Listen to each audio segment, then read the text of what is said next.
So you're out hiking in the woods. It's almost dusk. You don't know where you are. You're thinking, uh-oh, I may have to spend the night out here in the woods, not knowing where I am. So the single most important thing to bring the spirits up is fire, because fire brings light, and light chases away the boogeyman. So here in the Northeast, we're fortunate to have birch, paper birch. So this one is already down. So I'm going to take some. I have my knife, because we always have to have a knife if we go out in the woods. If not, you're looking for trouble.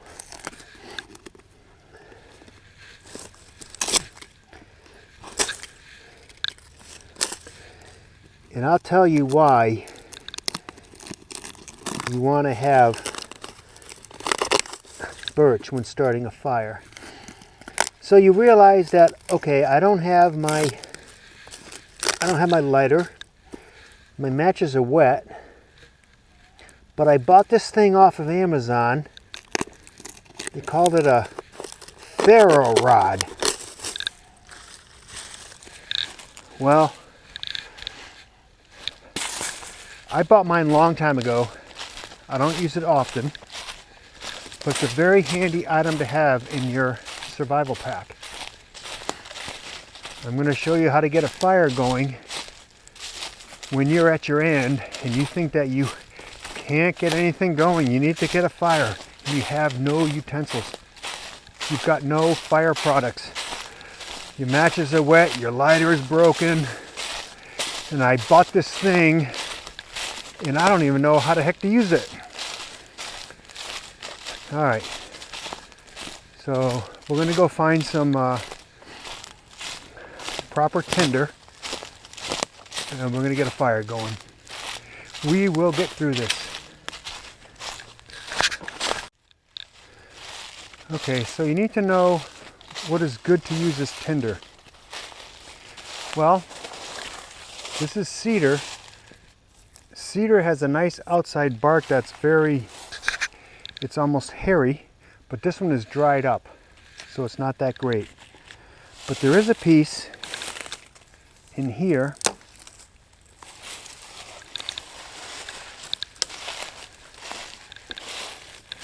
that we can use.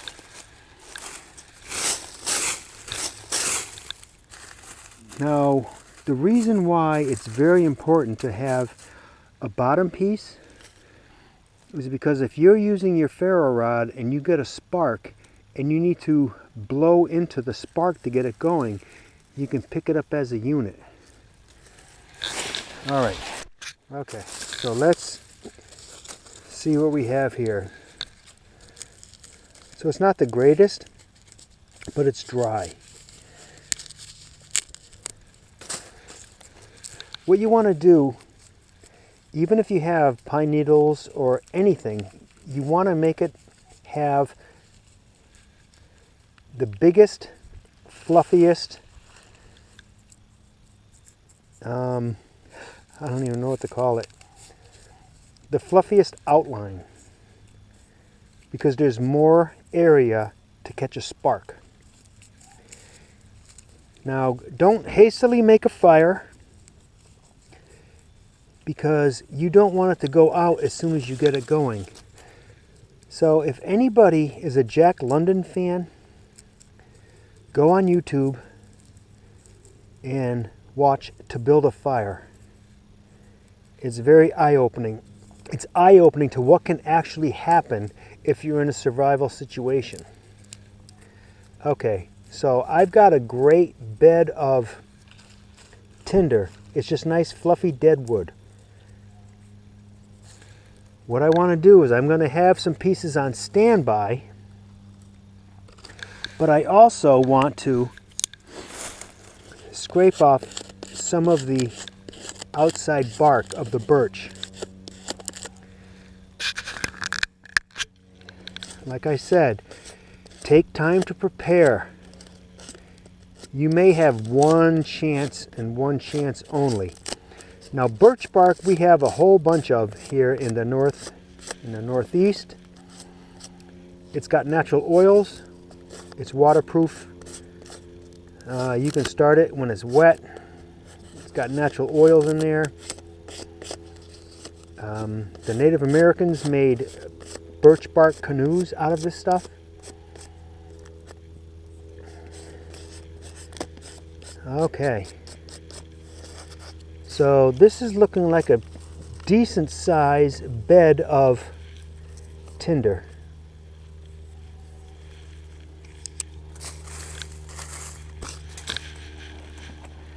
So I went recently onto Amazon and they have a lot of Ferro rods. When I bought this is 10 or more years ago. I've never made a fire with this until a couple days ago. So this one has a scraper attached, but you have to notice it says up. So you have this side up because you're trying to throw a spark. Okay, we're gonna just go ahead and try.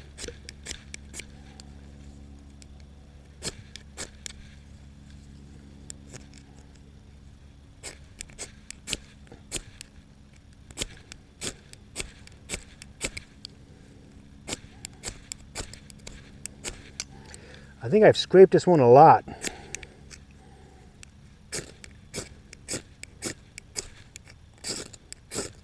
And when it says up, it's facing you.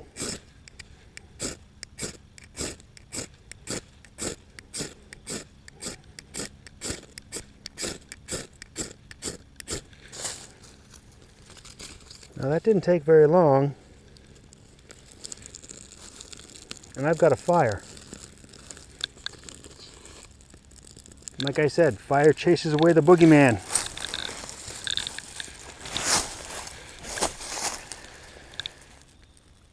Just a few seconds, you're able to have a nice fire.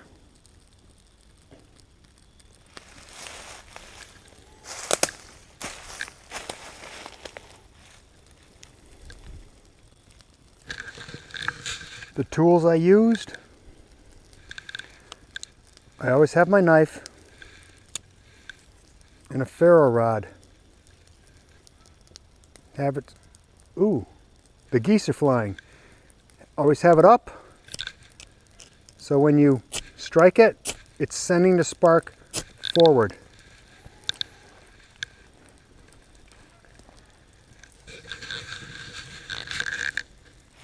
Let's go ahead and put this thing out.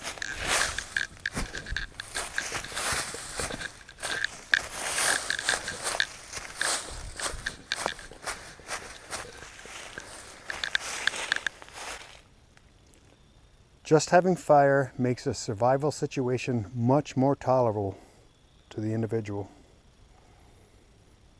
Thank you very much for watching, and I'll see you guys next time.